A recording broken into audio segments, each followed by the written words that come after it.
Mən Elxan Əmrəliyev 1973-cü ildə Zərdab rayonunun Xanməmmədli kəndində anadan olmuşam. Kənd orta məktəbində təhsil almışam.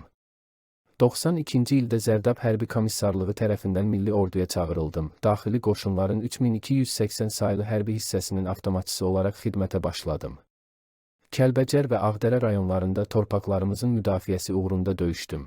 Hərbi hissəmiz Ağdərə rayonunun Mehmanə kəndinin müdafiəsində də iştirak edirdi. Kənd uğrunda gedən döyüşlərin birində huşumu itirərək ermənilərə əsir düşdüm. Məni bir müddət Xankəndi həbsxanasında saxladıqdan sonra Spitak şəhərindəki həbsxanaya göndərdilər. Düşmən tərəfindən mənə işgəncələr verilirdi, lakin mənim iradəmi sındıra bilmədilər. 93-cü ilin fevral ayında vətən həsrəti ilə, kəndimizin, doğmalarımın həsrəti ilə şəhidlik zirvəsinə ucaldım.